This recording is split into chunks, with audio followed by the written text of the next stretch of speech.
Damas y caballeros, welcome back to Freeform Radio on the Freeform Network. My name is Daniel. I am one of your hosts. I'd like to welcome you to the podcast. I'm here with two other guys that make up Freeform Network and Freeform Radio. First, we got Noel. What's going on, everybody? And right next to him, we got Andy. I'm sacrificing everything to be on this podcast. Heck yeah, sacrificing some of this heat, people turning off their fans, except for me, because they want to sound clear. I figured the hell with it, man. A little fuzziness in the background, man. I got to stay cool, It's cool, man. You just shower afterwards. Right.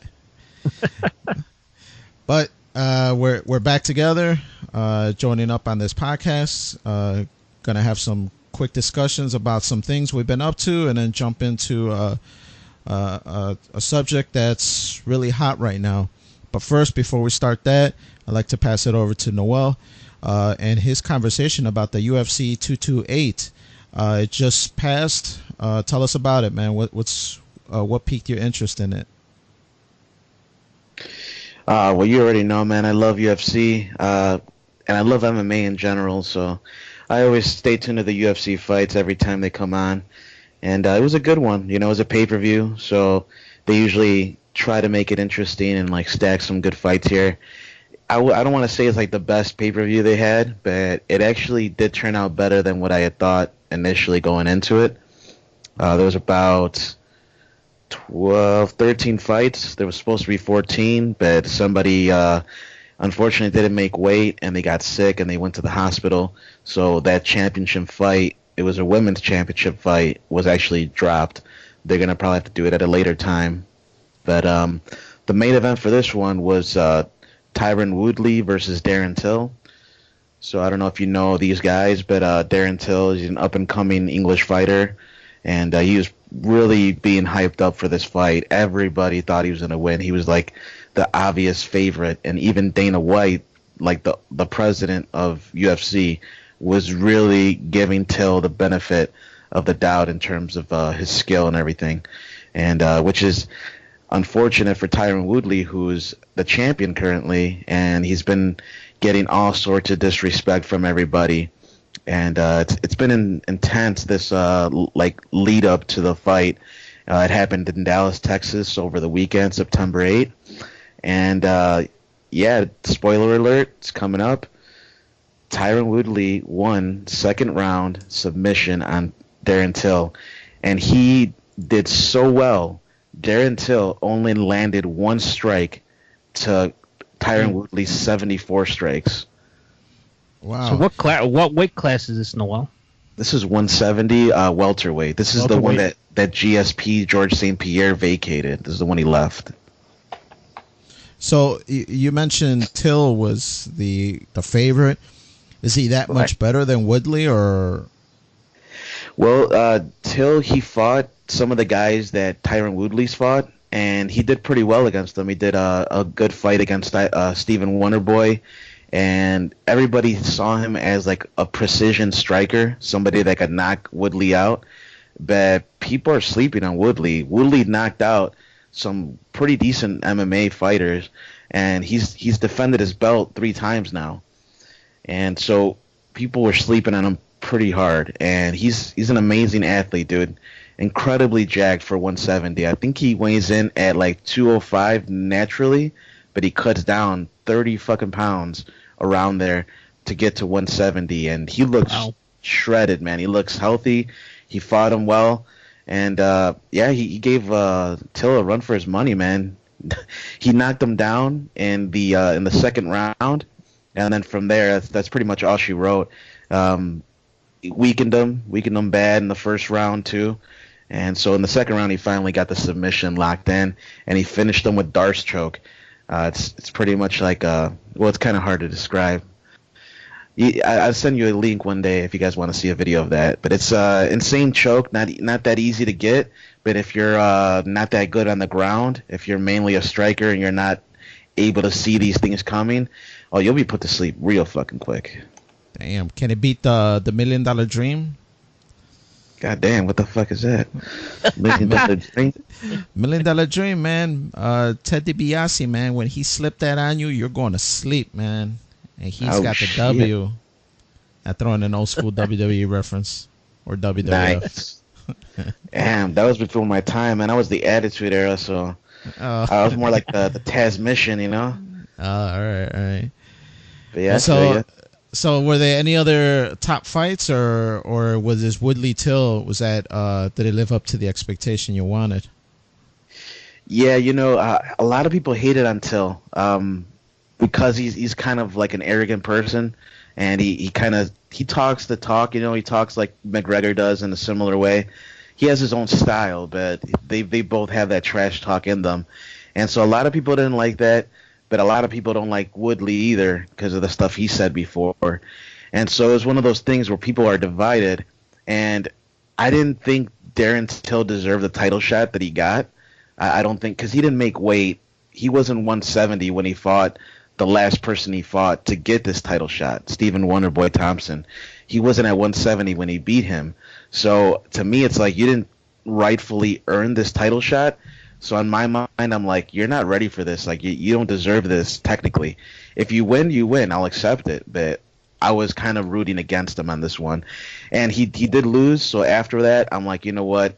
Now he's humbled. Now he realizes it's not as simple as what he thought. You're not a god. You're not going to just go in and just destroy everybody. There's going to be people that are stronger than you and that you have to get better from. And so I'm curious to see how he recovers from this loss. He was humbled, and he did come out afterwards, and he still believes in himself. He's still a little bit of the cockiness in there, but he's definitely more realistic. And so hopefully in the future he has a good career. He's only 25 years old compared to Woodley, which I think is in his 30s. He's 36. So Woodley is definitely going to be on his way out in a couple years. Terrell's be coming up in the next couple years, so we'll see what happens with that. But that's UFC 228, man. There's some other good fights on there. If you guys have a chance, check it out. I'm sure they'll have like reruns and stuff on the Fight Pass. It's worth seeing. There's some good knockouts in there. Carolina Kowalkiewicz, she went up against Jessica Andrade, and that's I believe 115 pounds. And this is the first knockout in the female division that I've ever seen, and it was brutal as fuck. Wow. I was like, so I don't really Ronda Rousey was the last big chick fighter that I recall from UFC. Who's the hot name right now? Who's up there in that division? All right. Well, actually, there's another fighter that's up and coming. She won the Ultimate Fighter. Her name is Tatiana Suarez. She's she rebounded from cancer. She had like a really tough upbringing. And she has this like warrior spirit, dude. It's ridiculous. She absolutely destroyed Carla Esparza, who nicknamed as the Cookie Monster. She fucking made her eat all those fucking fist cookies all up in there. It was ridiculous. If you see this fight, you feel bad for Carla, dude. It was devastation. So that's who I would watch out for. Tatiana Suarez, man. It's a fucking beast. But, sweet. Yeah, it's good to hear that the women's division is still hot, because ever since Ronda went to wrestling, it's kind of lost my interest. I haven't really kept up with any more of the women fighters from the UFC. Yeah, dude. She did pave the way for a lot of these women fighters. I don't want to say she's the best or nothing, but at that time she was. But everybody has their turn, dude. That's a common saying that I believe in. Everybody gets their turn, and there's a lot of really talented female fighters coming up. And definitely keep track of it, man. Like, their fights are always entertaining to me because they have nothing to lose and everything to gain. So they put it all out there. They're fucking warriors, man. And they have a tolerance, like, for taking shots. They take some shots that probably would knock me the fuck out. So, it's... It's definitely worth a watch. Yeah, they're getting better, definitely. But that was just UFC. I did have some other things I wanted to kind of just throw out there, a little shout out. There's some YouTubers that I've been watching that just really got my attention. I want to just throw it out there for anybody that listens to the podcast that's looking for a new YouTuber to watch. So you guys know I've been into like working out and stuff like that. I actually had leg day today. And pretty exhausted, but I took a shower, feeling refreshed now. Anyway, these guys, his name is Jujimufu. It's kind of a weird name, but it's a YouTube channel with this really jacked guy and this really out of shape guy. And the really jacked guy, he looks like a kind of like a Thor looking guy. He's like blonde hair. He's really like kind of tall, jacked, and he's training this other guy, his like friend, on pretty much just to get better shape. And you see the progression from the start to where they are now, and it's just incredible, dude. Like, it's funny too. They throw in comedy and stuff like that. So I really recommend you guys check them out. Every episode is entertaining. They throw out a lot of like just weird jokes, and they just have this their personality is how should I say, magnetic. Like it makes you want to watch them. And so yeah, if you guys get a chance and you're looking for some people that get motivated to work out, Jujimufu. So how long has the podcast been or the YouTube been going on, as far as you know? Years, probably dating back to like 2014, maybe around there, 2015. They've been going on for a while, but the friendship between this guy and the other guy, I think it's been more recent, probably a couple years. Okay. And every video is just, it's really weird. Like, it's really funny though. They do get serious with their workouts, but they also do like parkour. They do like different strength training exercises. And it's hilarious, man. You got to give it a chance one of these days. Just watch a couple of their videos. They're not too long. Some of them are like 20 minutes. Some of them are like 15. And yeah, they get a couple laughs, man. It's good to watch, get motivated. And so that's Jujimufu. Also wanted to throw out, especially considering that you've been having that issue with the heat in the house. You know, you want to get that cooling going. There's this channel that I've been watching. It's called King of Random. And what they do is, it's a bunch of like weird science projects that they do. They consistently make different inventions, different projects to do. And one of them that would probably benefit you is this recycled styrofoam air conditioner for about $30. You can get a styrofoam cooler with some PVC pipes, a reusable small fan. And if you just follow the instructions through the video, you can make yourself a high quality air conditioner that would last you a very long time. And it's a small enough unit that you can take it around the house to wherever you need it, even outside. If you have like a nice little patio table or whatever, take it outside, put it on the table, and direction it to you. It'll lower the temperature around you by 20 degrees, and they've tested it scientifically. And wow. So that's just one of their projects. Is there something where they just, the King of Random, do they focus mostly like on house stuff or cars, or they're just across the board, it's everything? I want to say it's just about everything. They have so many different videos, and if you want, let me just read off a couple. Making an epic marshmallow launcher out of PVC.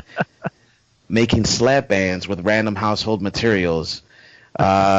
They teach you how to make a metal foundry, a homemade one, how to cast iron, or like not iron, but cast metals like copper, aluminum, do-it-yourself magic sand, arm-mounted taser flamethrower, do-it-yourself shields from hardwood flooring, how to make cotton candy, how to hydro dip anything, infinity stone power bands, just anything you could think of. These guys, they just love making weird science, dude. The hell's hydro dip? You have to watch it, man. Take a look. That interests me. Yeah, take a look, man. Junior's watched some of these King of Random videos, and they are pretty cool. He makes all sorts of things, with just regular household stuff. Like launchers or slingshots, or like these little explosive darts that he throws and that blow up.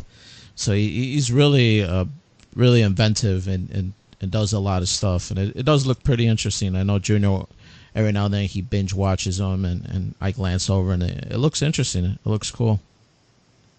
Yeah, man, if you have a chance, give them some of your time. They even do like life hacks. They put them to the test to see if these life hacks actually work, and Most of the time they do, and it's pretty intriguing. They do it in a scientific way, which is what I like. They explain it to you in a way that almost anybody could understand. It's kind of like having a free science class. So give it a chance if you guys have it. But yeah, that's pretty much all I got, guys. That's what I've been doing mainly, just working out, watching UFC, and checking out these new YouTubers and stuff, trying to learn some stuff. But what about you, Andy? I heard you're doing some stuff with this documentary you've been watching. So I have a lot of YouTube bloggers and channels that I watch, but once in a while I get tired of seeing so much fuckery. I'm like, I have to educate myself a little bit. And actually, my wife picked out this documentary called Hot Coffee, and I brought this up to Danny's attention. I think instantly he thought it was something with Grand Theft Auto San Andreas or something. Yeah, that was the first thing I thought about.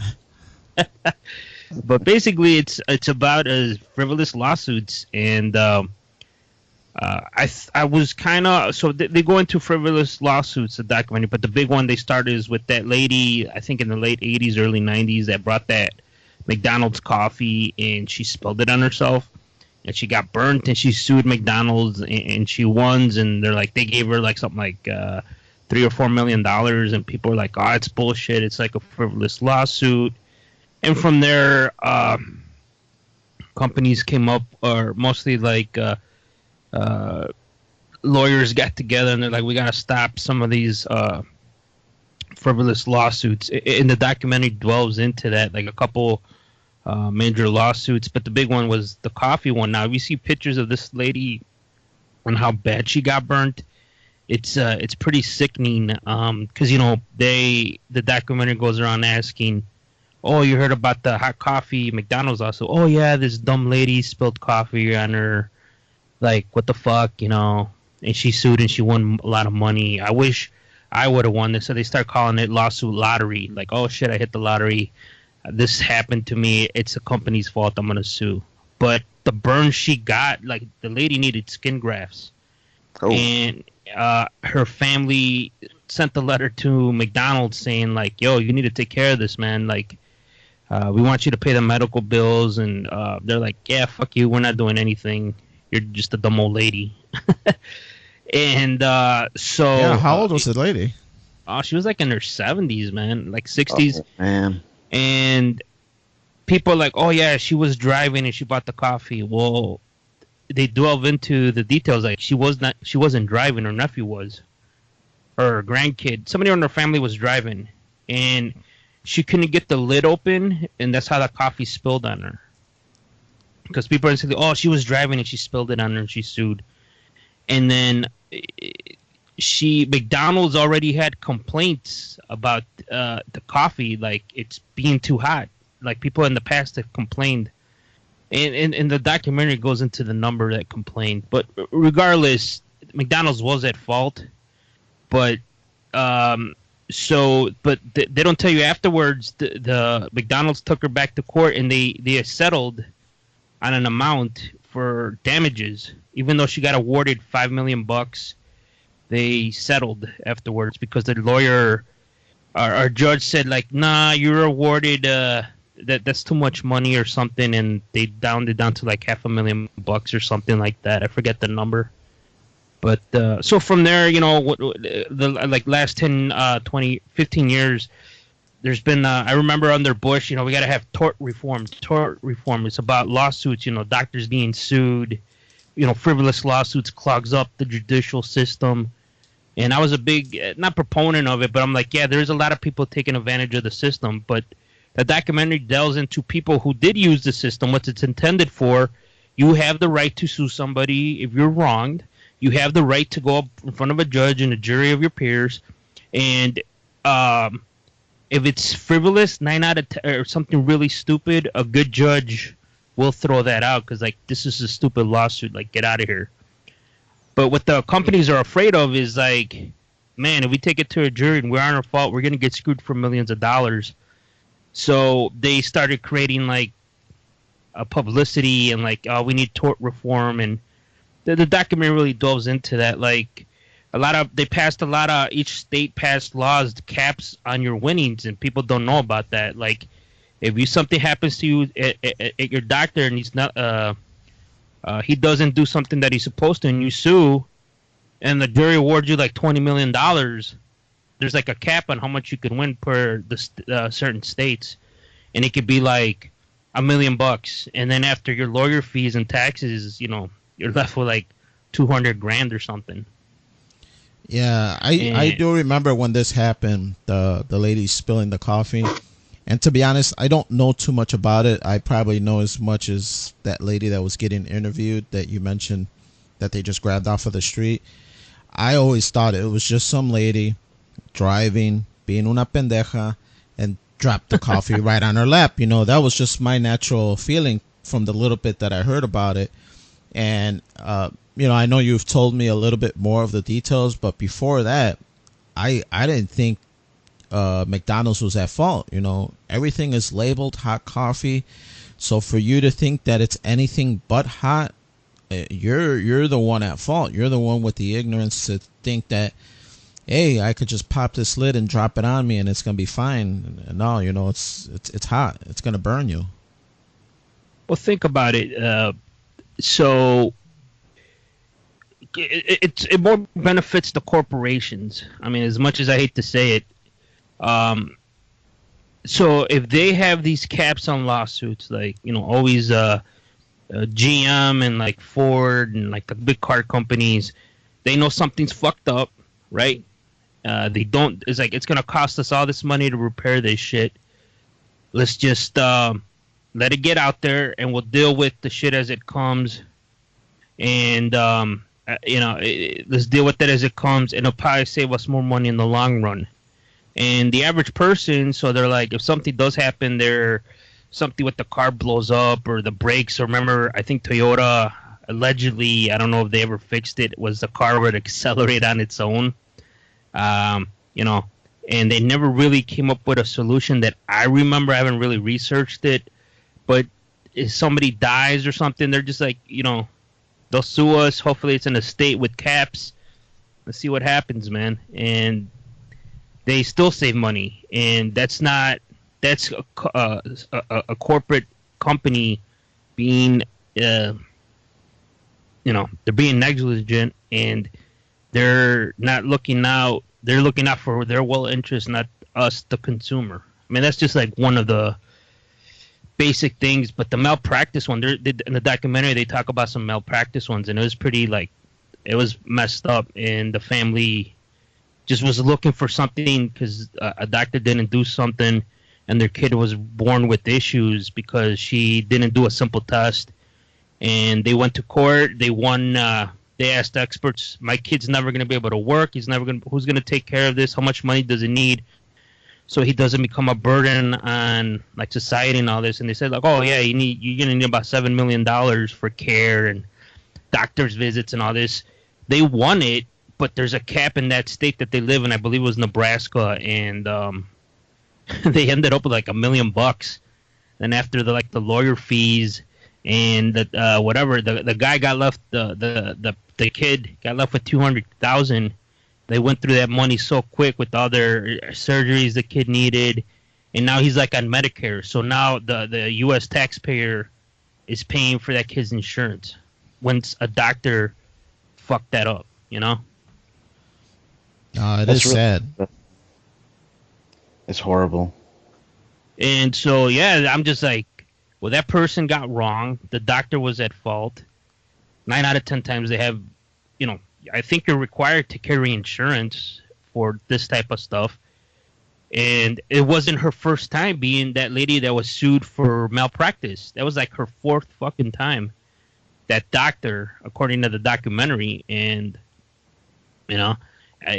that's messed up. How can that person, morally too, that happened? How can you not feel, you are responsible for that?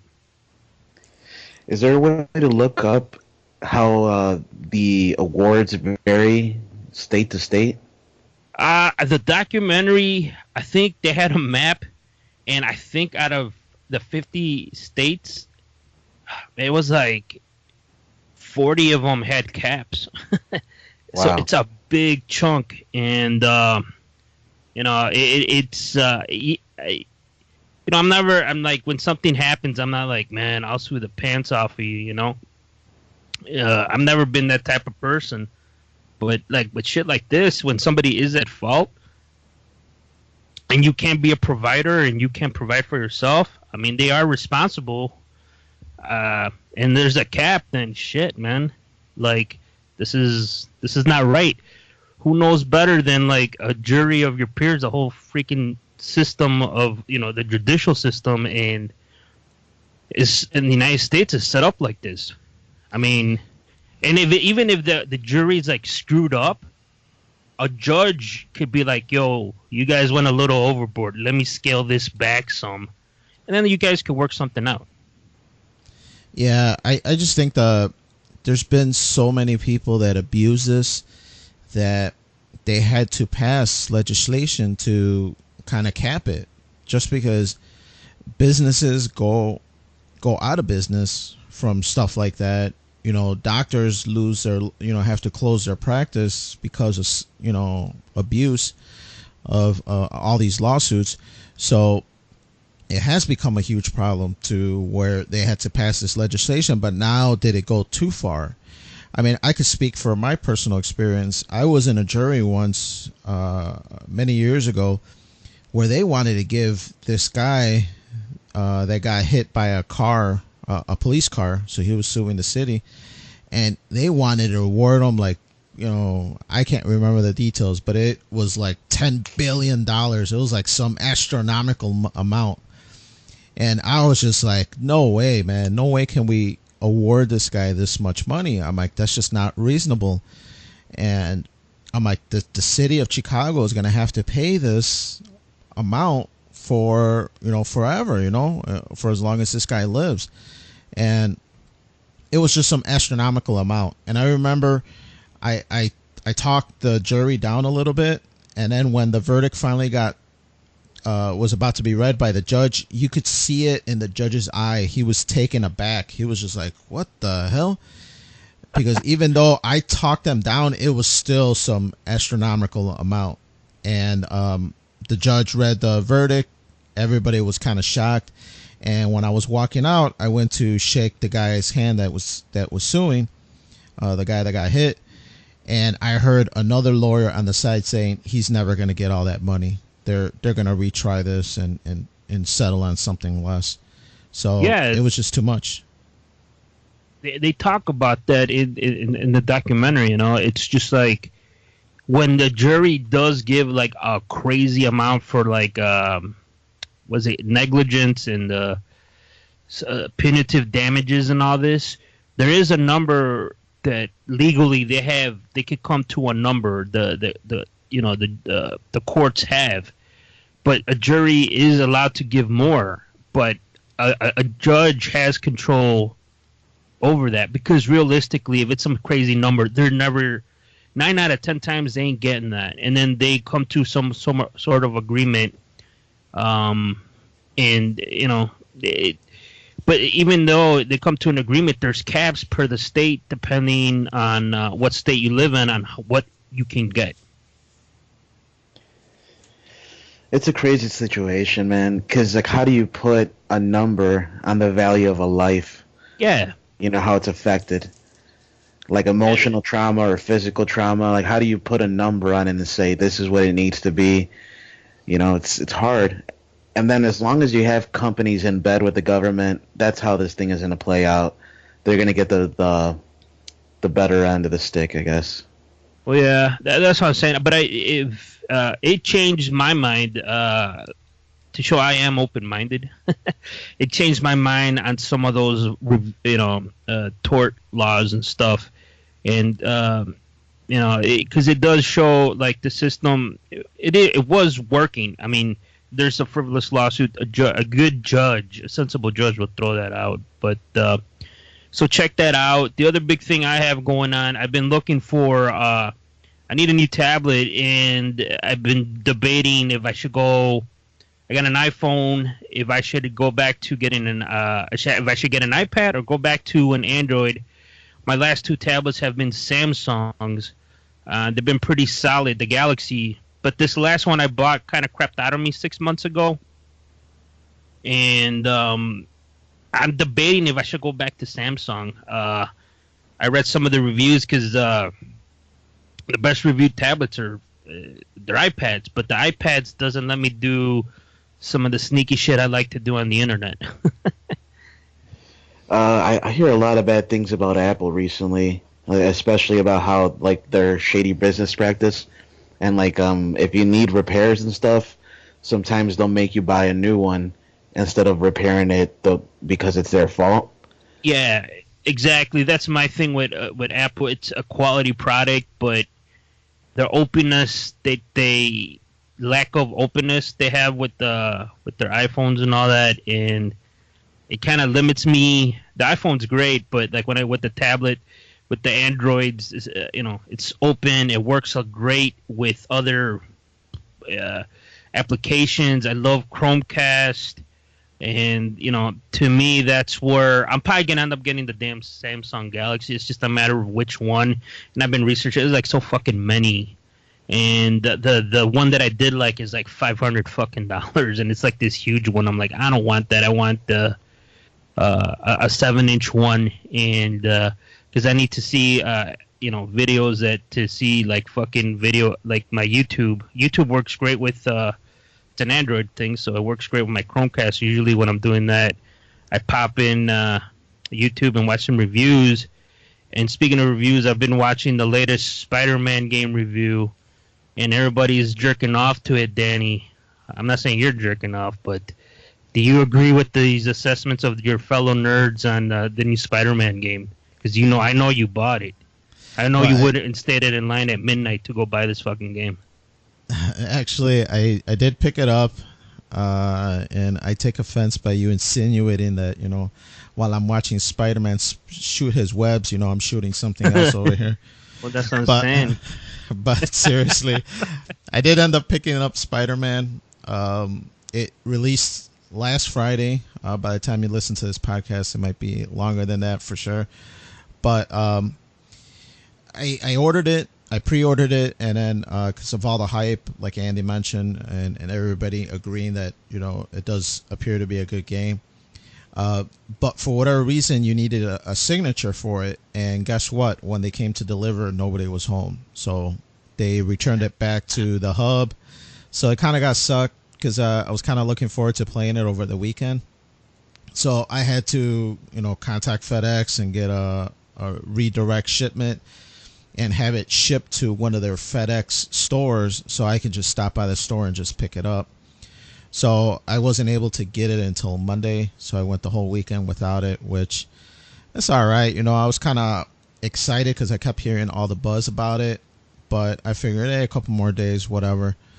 But to be honest, it's been now about 4 or 5 days that I've had it, or 3 or 4 days that I had it, and I have barely played it. And it's not because I haven't had time. It's just that Junior hasn't really let me play it. He's been playing it non-stop since we got it.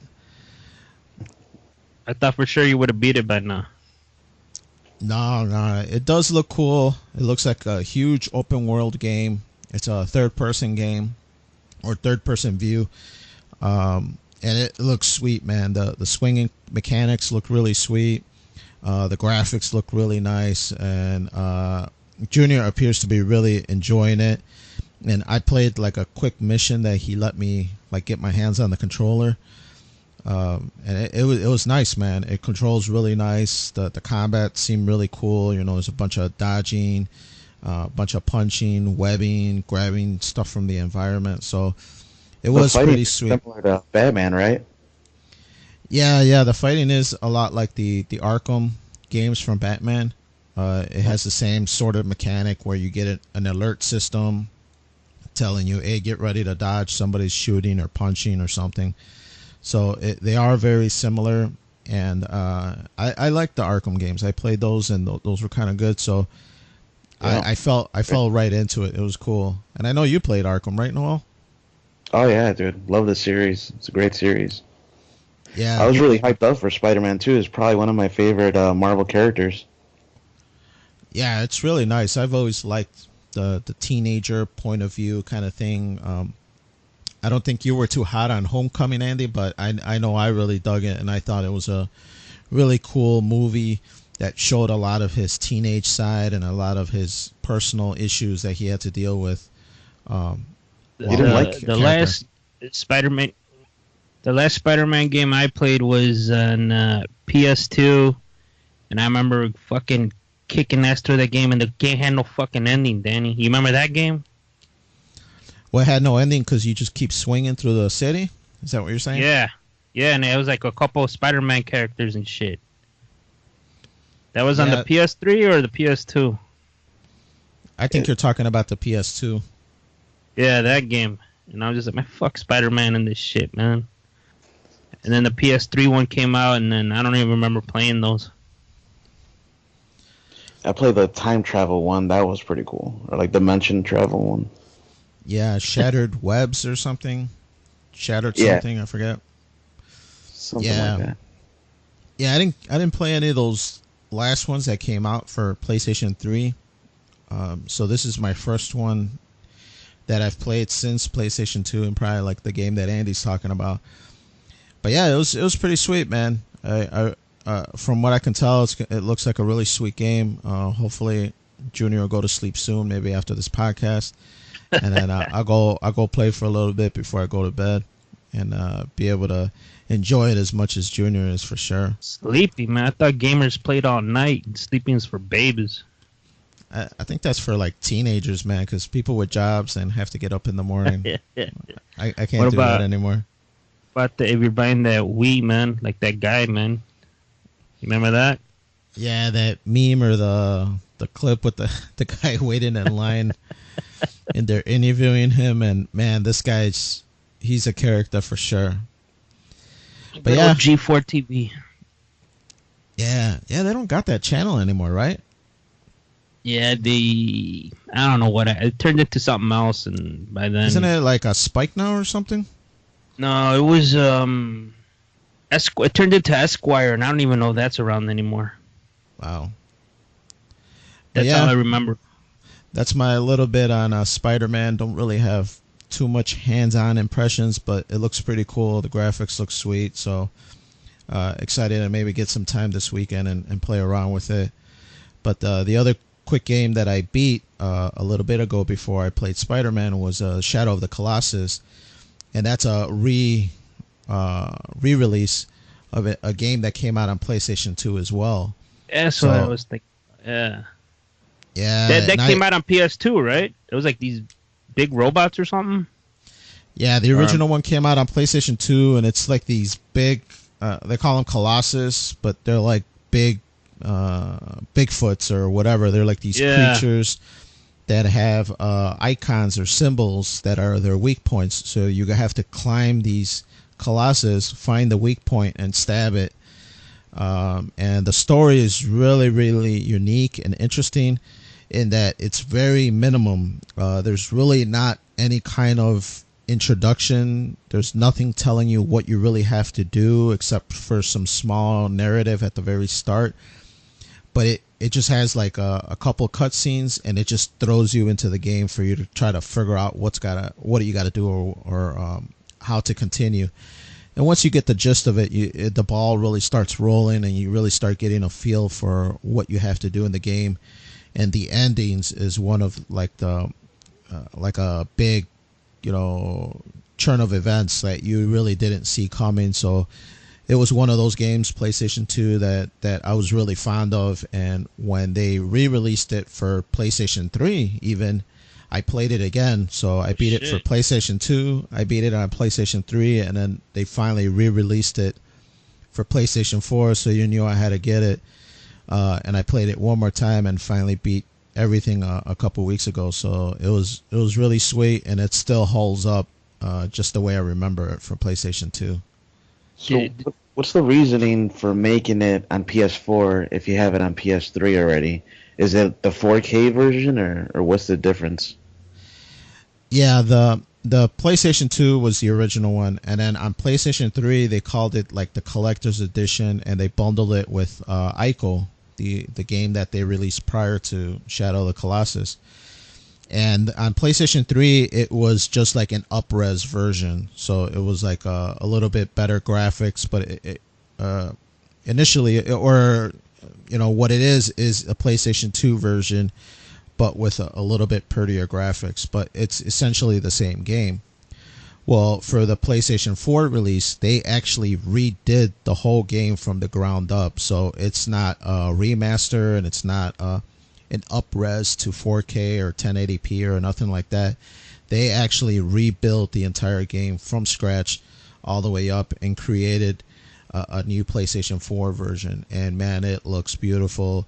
It plays great. They fixed a lot of the controls, because that was probably like the only negative about the originals, is that it controlled really weird. I don't know. It was a Japanese game, so I don't know if that's their normal button pressing for jumping and doing whatever else, but it didn't really give you an option to change that, so you were stuck with that control scheme.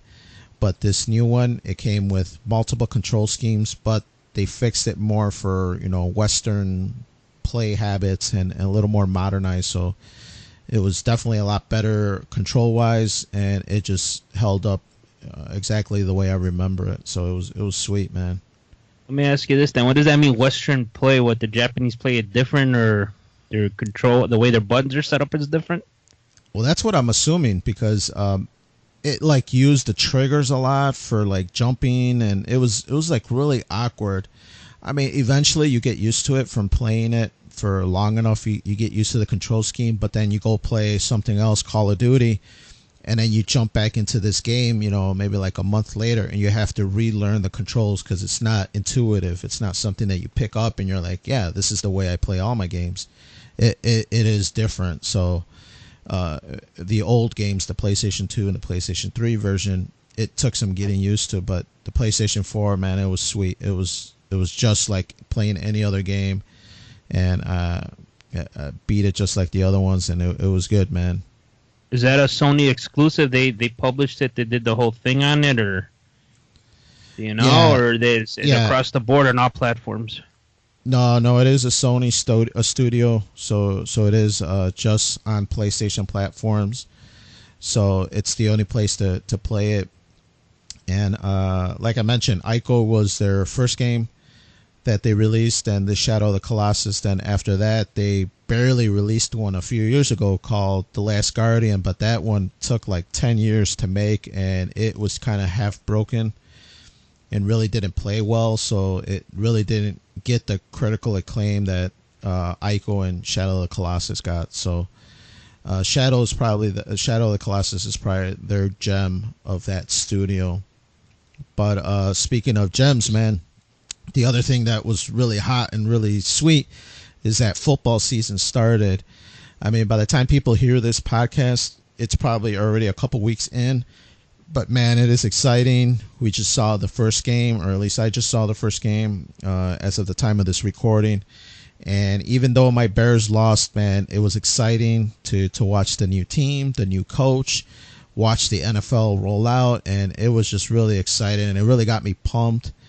And another part that makes it exciting is that Junior actually sat down and watched the game with me, which is a new thing. Usually he doesn't sit down and watch football with me, so that got me super pumped that maybe it's something we can start doing, some traditional, watching the Bears game together. So it's very exciting, man. For all you international listeners, it's American football, not your football. Yeah, it's the real football, not soccer, man. Damn, You're looking for trouble there, sir. But yeah, man, football's back, and it's awesome. Yeah, for sure, man. I mean, it's really exciting. I can't wait to watch more games. Junior even got so excited that he wanted to spend some money on a new Bears jersey, which is really not new. It's I got him a Peppers jersey. Is that bad of me, Andy? Because it was on clearance. It's better. It's better than a Grossman jersey or something. I think it's still within the timeline of acceptable. Cool. Unless it's like you go to a Hall of Famer or something. But yeah, Peppers is. I guess it's all right. You guys should try to get him to do some work around the house so he can earn some money. And if he really is serious about the Bears, then he can spend a little bit more money that he earns getting that like official jersey. Yeah, for sure, man. Because it got me excited that he wanted to watch it with us or me. So I did want to get him something, but at the same time, in the back of my head, that cheap ass of me, I was just like, man, do I spend $70 on a legit jersey of today's characters? And he wears it once, and then he's just like, man, football's dumb. I'm going back to YouTubing and whatever else he's doing. Or do I just spend, the $10 in the clearance rack that I found the Peppers jersey and go, yeah, he'll like this. It's got the Bears colors and it's a Bears jersey. He'll enjoy it. No, yeah, man. Peppers, I think he is a Hall of Famer. I don't know if he's going to be for the Bears. It might be for another team, but it's cool. And that would have been cool if we would have found like a Ditko one or something like that, or Dan Hampton. That would have been sweet. Well, for sure, I wouldn't have found it for $10. That'd probably be a little bit more. But I don't even got a Hampton or a Ditko jersey or nothing like that. So shit. I've wanted a Peyton jersey forever, but they're just too expensive, man. Just got to keep digging, man. You'll find one eventually for the right price.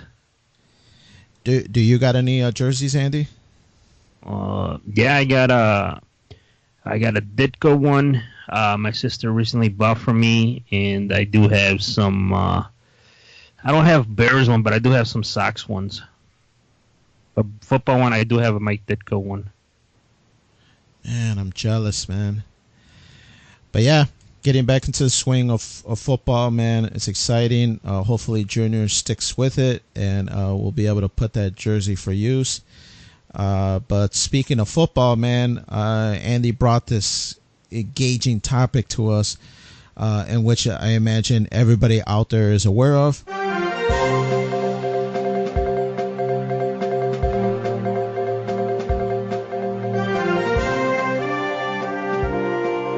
It's the Nike deal for signing Colin Kaepernick as their sponsor. And it's not only Colin Kaepernick. I think there's a few other players, like for tennis, it's Serena Williams and a few other people. But Colin Kaepernick is the football, ambassador or the football representative for Nike. And it is causing a little bit of an uproar with people and fans out there alike. So I don't know what your feelings is, guys, for this. I mean, he's definitely a very compelling character. He's very, newsworthy or very buzzworthy for all his, antics or things that he does. What are your thoughts, Andy, quickly about what's going on with Nike and them signing Kaepernick?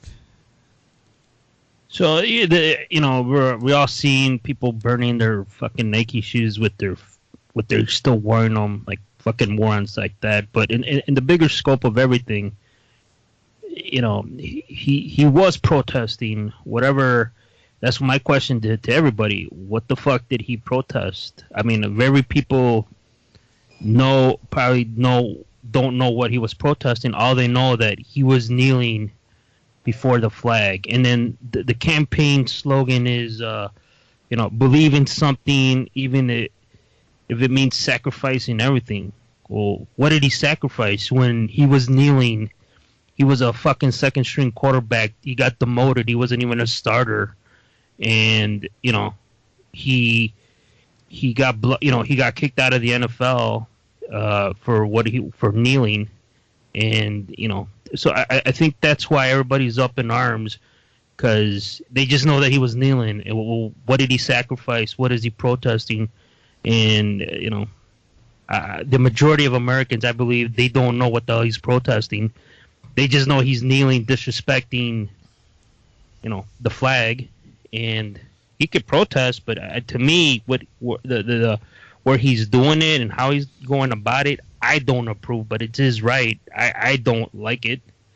And, that's why everybody's pissed off. Yeah, to me, I don't even think he knew what he was protesting at the very start. But first of all, this is America. You can protest. That is your given right to do. And it's also everybody's given right to be upset about it. About your protest or about the way you're protesting. but it is definitely your American right to protest. That is something that has happened since the day of America, man. It's like Martin Luther King founded. Protesting. Yeah. There was tons of Boston protests. Tea Party, yeah. Exactly. So, especially peaceful protest, I'm totally for. When it gets kind of violent, that's where there's some kind of judgment call that you got to make as to whether it's warranted for what's transpiring. But any kind of peaceful protest, for sure, man, do it. Do it as much as you want. But I think one of the big underlying issues, and maybe why this has gotten so much traction, is that he's kneeling during the anthem, and that's seen as disrespectful,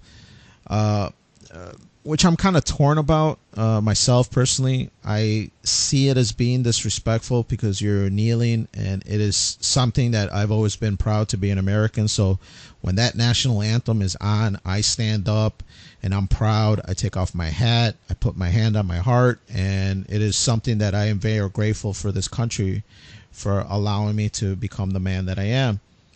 But at the same time, kneeling down is not, to me, something super disgraceful. I mean, we do it for proposing to people. We do it at church. We do it for worship, for our gods or whatever you believe in.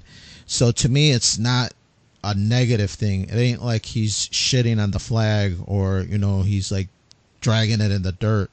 There's definitely tons of things that are more disrespectful to the flag than, in my eyes, kneeling down. Yeah, no, you got a point. You got a point there. I think a lot of people are upset that he considers it a sacrifice when people have given their lives for their country or their cause. Rosa Parks got arrested for sitting in the back of a bus. Martin Luther King got killed for his beliefs. Malcolm X for his beliefs. There's been a lot of people throughout history who have, protested against racial injustice and have truly made sacrifices to better the quality of the equality amongst the races. And so I can see why people are upset about him saying it like he sacrificed everything. But in a sense, if you want to play devil's advocate, he kind of did. He sacrificed, I bet, a lot of his friends.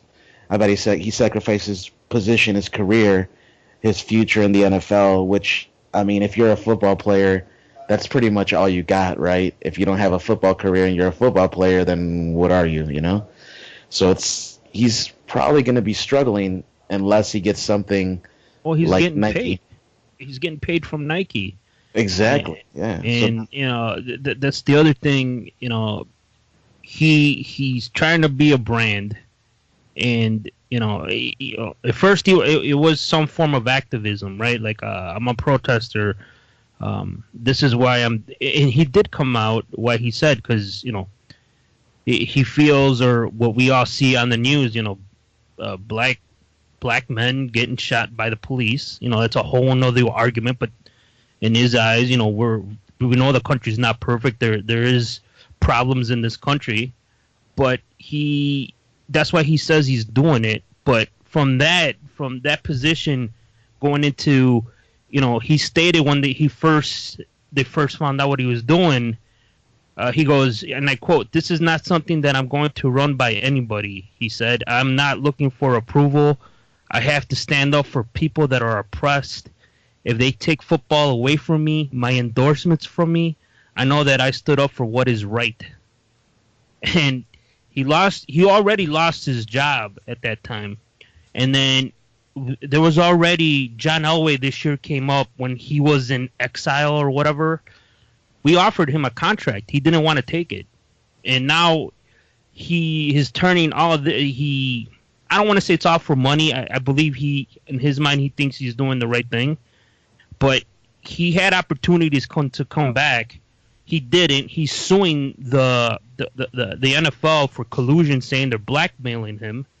Now, no team's going to take him now for sure. But he was offered a contract last year. He didn't take it. And now he's turning into Nike has a lot to gain from this. He has a lot to gain from this. Nike's always been a brand that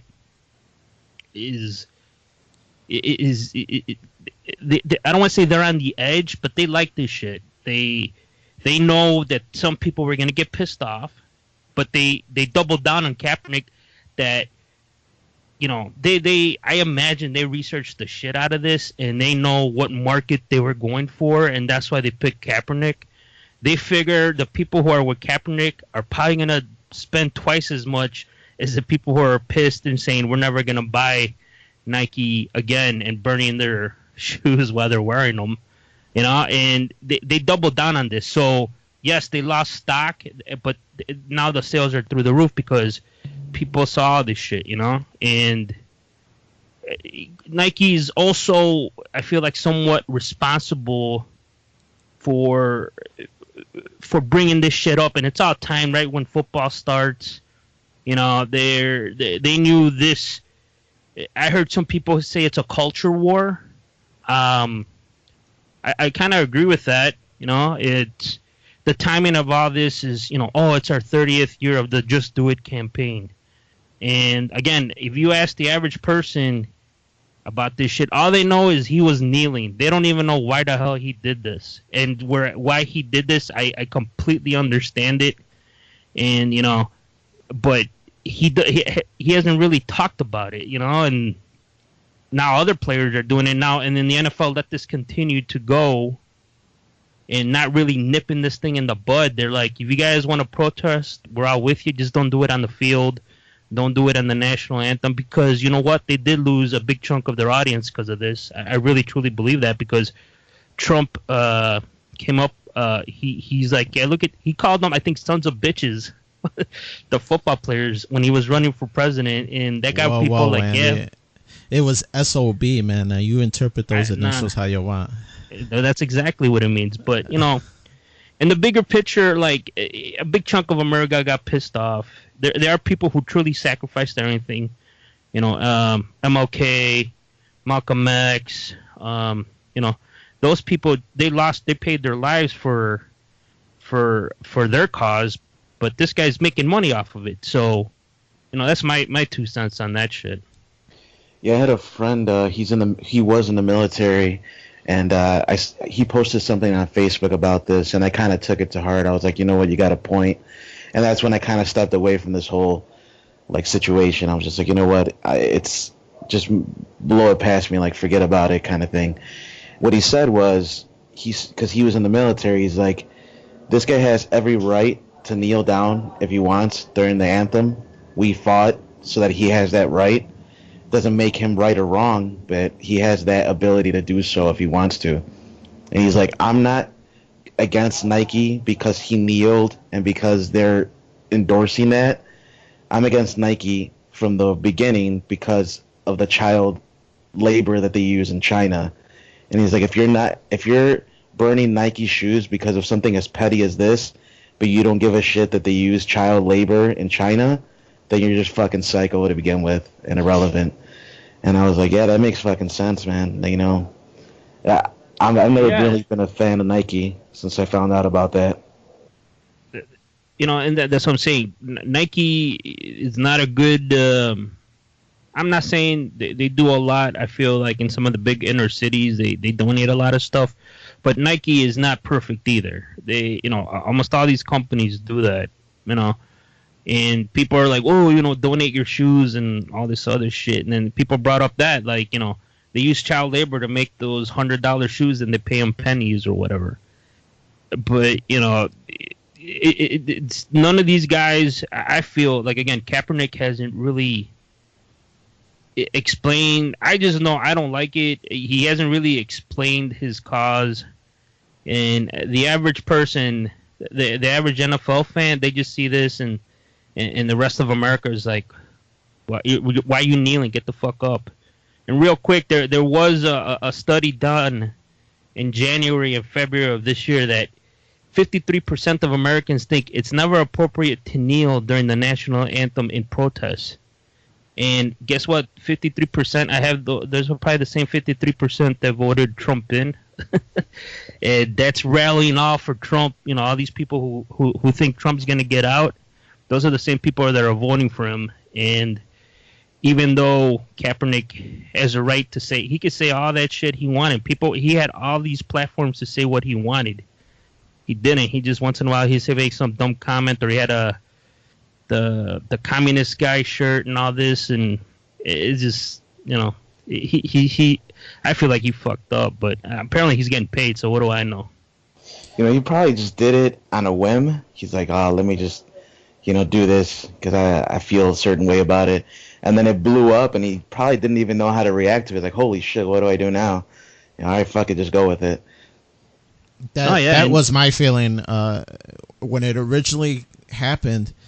You just see him, he kneels down, and they asked him, "Is like, why are you kneeling down after like a few games that he did it?" Mm-hmm. And you could see like he was trying to get the wheels moving to kind of come up with like some good reason and not just be like, yeah, my ass hurt, so I dropped down to my knee or something stupid.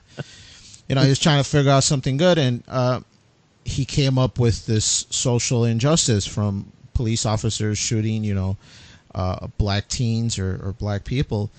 So I think his reasoning for that social injustice is a very good reason, and he should protest for that.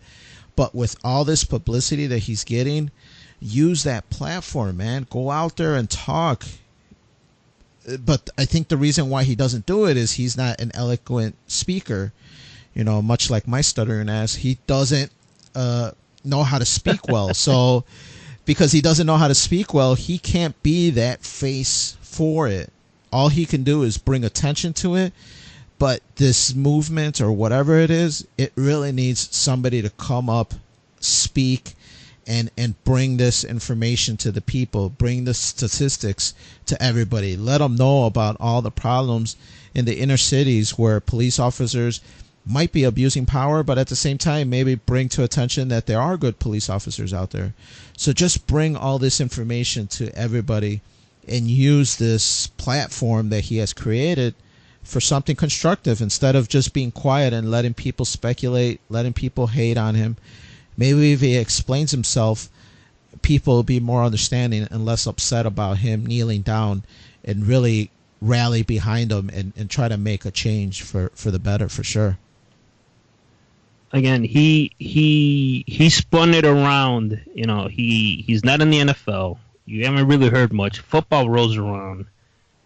I don't know who went to who, if Nike went to him or he went to Nike, but they struck a deal. He's making money. Now, I've read stuff that's in the millions of dollars, so, you know, he ain't like this fucking pure, you know, oh, I'm for the cause, brother, and I'm ready to, you know, go march or any. It's none of that. He's making money off of it. So, you know, again, that is, I mean, this is America. You're gonna get paid. We all want to get paid, but it's kind of like a hypocrisy unless he like donates all the money to like some victims fund or something, which he might do, but we don't know.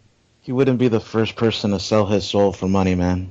Yeah, exactly, and you know, but that's our take on this. We got to wrap this up, guys. So again, we want to get your thoughts and questions on this subject. You can send your questions and suggestions to ffnquestions@gmail.com. Check us out on Facebook and Twitter. Hit us up with that hate or love tweets, negative, positive, whatever. I'll shoot back some shit at you if you're fucking with us. And then don't forget to check us out on the Freeform Network at .podbean.com, and there you see all our links to all our fucking multi-platforms. We hopefully won't get kicked out of like some of our other fellow people who have shows. We're still on YouTube. You know, we love that we're on YouTube. We're at Podbean, Stitcher, Spotify now. You know, we're on all these platforms, so check us out. Hit the subscribe button. Again, I want to thank you guys for listening. I have Danny. Yes, sir. Thank you all for listening. And Noel. Thanks for listening, everybody. Take it easy. And this is Andy, and we're out. And I'm going to sacrifice something, and hopefully it turns into millions of dollars, and we'll catch you guys next time.